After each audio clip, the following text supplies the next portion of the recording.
lumantad sa mga pulis ang kaklase ng nasawing freshman maritime student dahil po sa hazing sa Cavite. Itinuro ni alias Jedrick ang lugar kung saan daw isinagawa ang hazing sa kanila ng biktimang si Mark Kenneth Alcedo. Nakakurdo na po ang lugar para maghanap ng ebidensya ang mga investigador.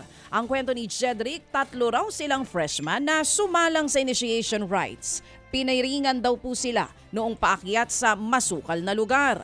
Natapos ni Kenneth ang initiation rites. Nagawa pa daw nitong maglakad pero bigla itong bumagsak at nawala na ng malay habang sila'y papauwi. Sumunod po dyan ang tagpong nakuhanan sa CCTV ng ospital sa General Trias kung saan ibinaba si Kenneth ng 3 miyembro daw ng Tau Gamma V Fraternity mula sa isang kotse. Una nang sumuko ang isa sa mga estudyante na si alias John na nagsilbi umanong driver. Tukoy na raw ng Dasmariñas Police sa mga estudyanteng kasama sa initiation rites at inihahanda na ang mga isasampang kaso laban sa kanila. Patay sa pananaksak ang isang OFW na nagbabakasyon lamang sa La Paz, Capiz. Wala na hong buhay ang babaeng biktima ng datnan ng kanyang kapatid sa kwarto. Meron pong malalim na saksak sa dibdib ang naturang biktima. Palaisipan kung sino ang salarin lalo pat wala rahong ibang nakikita o ibang nakita ang kapatid ng biktima na pumasok sa silid.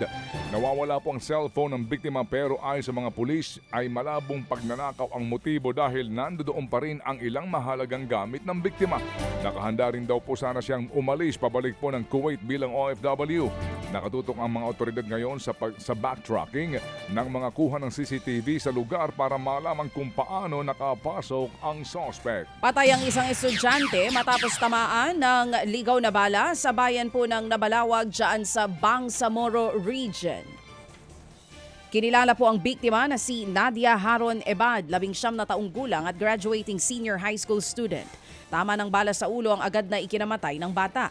Ayon po sa ulat, lilikas na sana ang biktima kasama ang kanyang pamilya dahil sa nangyayaring bakbakan ng 2 hindi pa natutukoy na armadong grupo nang mangyari nga po ang insidente. Patuloy ang investigasyon habang inilibing na po ang biktima alinsunod sa tradisyong Islam.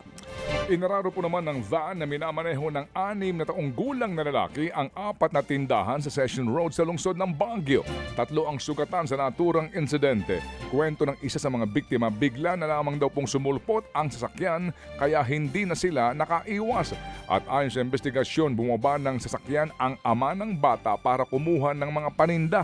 Ginalaw umano ng bata ang handbrake kaya umandar ang naturang van. Nauwi sa arigluhan ang naturang insidente. Nagpaabot naman po ng tulong ang pamunuan ng Baguio Flower Festival Foundation sa mga sugatan. Himala namang nakaligtas ang babaeng rider matapos pong sumemplang at pumailalim sa isang truck. Diyan po yan sa Santa Cruz, Laguna. Ito talaga matindi po ang kapit sa Guardian Angel ha.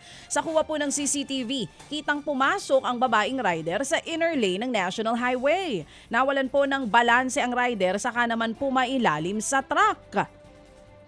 Ilang metro rin po siyang nakaladkad ng truck pero hindi po ito tuluyang nagulungan. Salamat naman. Kaunting galos lamang po ang tinamo ng babaeng rider. Nagkaroon ng aregluhan ang 2 panig. Mga kapatid, brothers and sisters, saan ka pa? Dito na tayo sa totoo.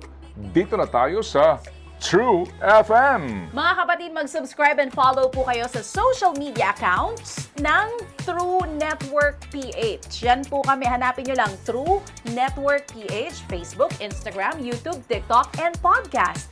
Mapa Apple or Spotify man yan, mahahanap nyo kami. Lahat ng mga napapanood at napapakinggan nyo po sa programa, nasa social media accounts namin yan. So paano mga kapatid? See you sa social media!